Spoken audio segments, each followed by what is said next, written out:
ദൈവത്തിൻ്റെ അതിപരിശുദ്ധ നാമം വാഴ്ത്തപ്പെടുമാറാകട്ടെ. CSI മാങ്കുളം ഇടവക നേതൃത്വം നൽകി വരുന്ന ലണ്ടൻ മെഡിറ്റേഷൻ്റെ 38-ാം ദിവസത്തിലേക്ക് നിങ്ങളെല്ലാവരെയും ദൈവനാമത്തിൽ ഞാൻ സ്വാഗതം ചെയ്യുന്നു. ഇന്ന് പെസഹ പെരുന്നാൾ, പുളിപ്പില്ലാത്ത അപ്പത്തിൻ്റെ പെരുന്നാൾ. ലോകമെമ്പാടും പെസഹ ദിനം ആചരിക്കുന്ന ഈ ദിവസത്തിൽ നമുക്കും പെസഹ ചിന്തയിലൂടെ മുന്നോട്ട് പോകാം. അതിനായിട്ട് ഇന്നത്തെ ദിവസം നമുക്ക് വേർതിരിക്കാം. കർത്താവായ യേശു ക്രിസ്തു തൻ്റെ പരസ്യ ശുശ്രൂഷ കാലഘട്ടത്തിൽ 3 പെസഹായിൽ പങ്കെടുത്തതായിട്ട് വിശുദ്ധ യോഹന്നാൻ എഴുതിയ സുവിശേഷത്തിൽ നമുക്ക് വായിച്ച് മനസ്സിലാക്കാനായിട്ട് സാധിക്കും.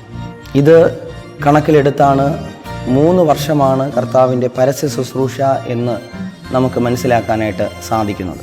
കർത്താവിൻ്റെ അന്ത്യമായ പെസഹയാണ് 3-ാമത്തെ പെസഹ.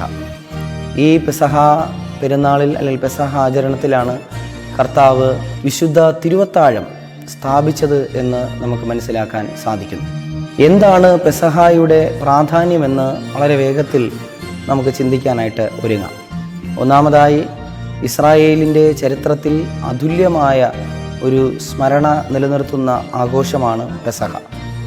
പെസഹ എന്ന വാക്കിനർത്ഥം പാസ് ഓവർ എന്നാണ്, കടന്നുപോക്ക്. മിസ്രൈമിലെ വാസകാലത്ത് യഹോവ സംഹാരദൂതനെ അയക്കുമ്പോൾ അവർ ഇസ്രായേലിയുടെ ഭവനങ്ങളിൽ കടന്നു ചെന്ന് ആദ്യജാതന്മാരെ കൊല്ലാതെ അവിടുന്ന് കടന്നു പോകുന്ന അനുഭവം, മാറിപ്പോകുന്ന അനുഭവം.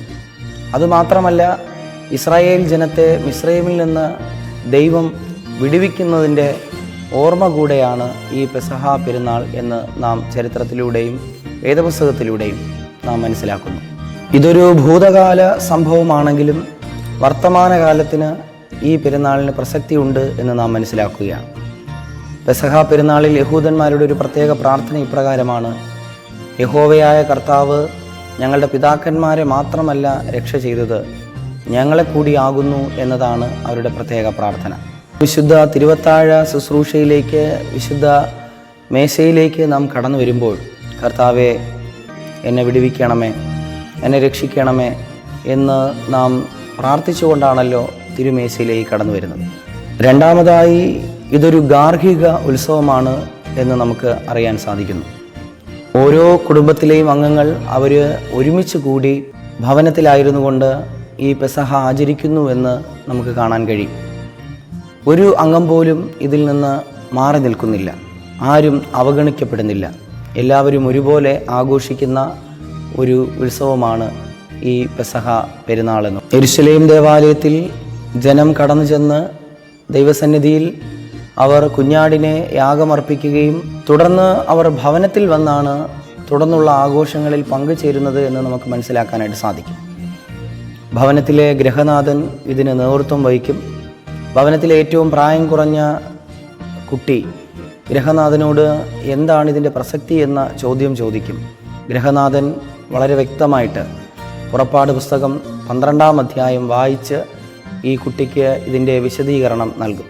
തുടർന്ന് ഒരുമിച്ച് സങ്കീർത്തനം വായിക്കുന്നു, ഒരുമിച്ച് ഭക്ഷണം കഴിക്കുന്നു. അങ്ങനെ ഈ പെസഹ ഭവനത്തിൽ വെച്ച് ആഘോഷിക്കുന്ന ഒരാഘോഷമായി മാറുകയാണ്. ഇത് കുടുംബത്തിൻ്റെ ഐക്യത്തെയും ദൃഢമായ ബന്ധത്തെയും കൂട്ടായ്മയും സൂചിപ്പിക്കുന്നതായിട്ട് നാം മനസ്സിലാക്കുന്നു. അതുമാത്രമല്ല, പെസഹ ദിനത്തിൽ അവർ ഭക്ഷണം കഴിക്കുമ്പോൾ അവരെല്ലാവരും നിലത്തിരുന്ന് ഒരുപോലെ അവർ ഭക്ഷണം പങ്കിട്ടുകൊണ്ട് ഭക്ഷിക്കുന്നുവെന്ന് നമുക്ക് മനസ്സിലാക്കാനായിട്ട് സാധിക്കും. ഇത് ആ കുടുംബത്തിൻ്റെ താഴ്മയുടെ അനുഭവത്തെയാണ് നാം കാണുന്നത്. അപ്പോൾ അതുകൊണ്ട് തന്നെ സഭയിൽ നാം ഈ നാളുകളിൽ പെസഹ ആചരണത്തിൽ അല്ലെങ്കിൽ പെസഹ ആരാധനകളിൽ പങ്കുചേരുമ്പോൾ നമ്മിൽ ഉണ്ടാകേണ്ടുന്ന ഏറ്റവും പ്രധാനപ്പെട്ട ഒരു കാര്യമാണ് ഐക്യവും കൂട്ടായ്മയും ദൃഢമായ ബന്ധവും താഴ്മയുമൊക്കെ. ഭവനങ്ങളിൽ എപ്രകാരമാണോ ഈ പെസഹ ആചരിച്ചത്, അപ്രകാരം തന്നെ നമ്മുടെ സഭകളിലും ഇന്ന് അതുപോലെ പെസഹ ആചരണത്തിൽ നാം പങ്കുചേരേണ്ടതായിട്ടുണ്ട്. ഇതിൽ നിന്ന് ആരും മാറ്റി നിർത്തപ്പെടുന്നില്ല. കർത്താവിൻ്റെ മേശ എല്ലാവർക്കും ഉള്ളതാണ് എന്ന് നാം വ്യക്തമായി മനസ്സിലാക്കുന്നവരാണ്. അതുകൊണ്ട് തന്നെ ഈ പെസഹ ദിനത്തിൽ ആലയത്തിൽ വരുവാൻ കഴിയാതെ ആയിരിക്കുന്ന രോഗികൾക്ക് വരെ ഈ പെസഹായുടെ അനുഭവം അവരുടെ ഭവനങ്ങളിൽ കൊണ്ടുപോയി നൽകുന്നതായിട്ട് നാം ഈ കാലഘട്ടത്തിലൂടെ മനസ്സിലാക്കുകയാണ്. അതുകൊണ്ട് ഇതൊരു കൂട്ടായ്മയുടെ ആഘോഷമാണ്, താഴ്മയുടെ ആഘോഷമാണ്. ഇതൊരു ഗാർഹിക ആഘോഷമെന്നതുപോലെ നമ്മുടെ സഭകളിലും അപ്രകാരം വളരെ താഴ്മയോടെ, വിനയത്തോടെ, കൂട്ടായ്മയോടെ, ഐക്യത്തോടെ ആഘോഷിക്കേണ്ട ഒരു പെരുന്നാളാണ് പെസഹ പെരുന്നാൾ. മൂന്നാമതായി, പെസഹായുടെ പൂർത്തീകരണം യേശുവിലാണ്. പെസഹായുടെ മുഖ്യ ഘടകമെന്നത് കുഞ്ഞാടാണ്. എന്തുകൊണ്ടാണ് ഇസ്രായേലിയർ പെസഹയിൽ കുഞ്ഞാടിനെ അറുക്കുന്നത്?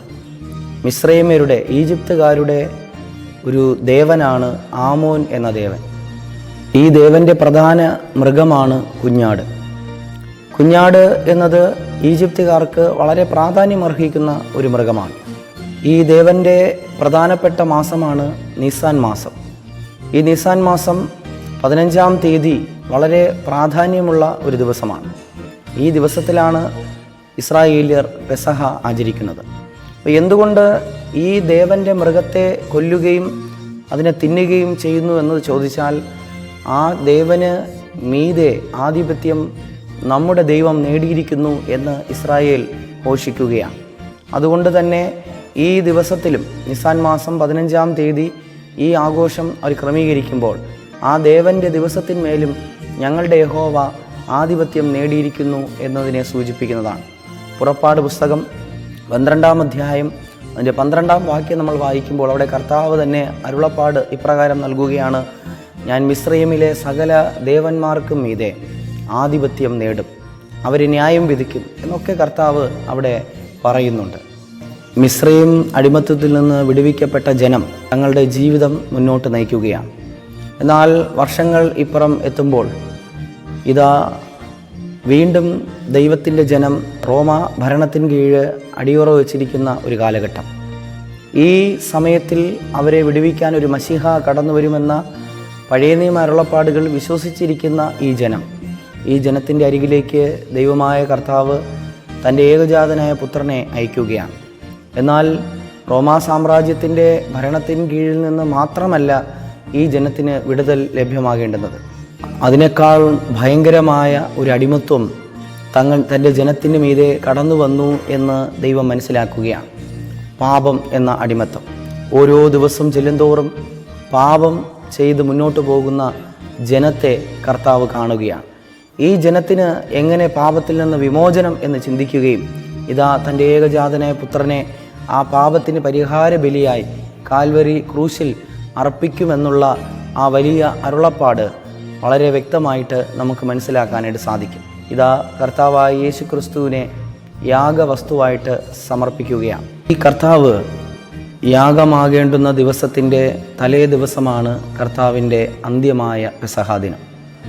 പെസഹായുടെ ദിവസം രാത്രിയിൽ ശിഷ്യന്മാരുമായി ഒരുമിച്ച് വിരിച്ചൊരുക്കിയ മാളികമുറിയിലായിരുന്നു കൊണ്ട് അന്ത്യത്താഴം ആഘോഷിക്കുമ്പോൾ ഇതാ കർത്താവ് പറയുകയാണ്: ഇത് നിങ്ങൾക്ക് വേണ്ടി നൽകപ്പെടുന്ന എൻ്റെ ശരീരമെന്നും ഇത് നിങ്ങൾക്ക് വേണ്ടി ചൊരിയുന്ന എൻ്റെ രക്തമെന്നും പറഞ്ഞുകൊണ്ട് കർത്താവ് തന്നെ ഒരു പെസഹ കുഞ്ഞാടായിട്ട് അവരുടെ മുമ്പിൽ മാറുകയാണ്.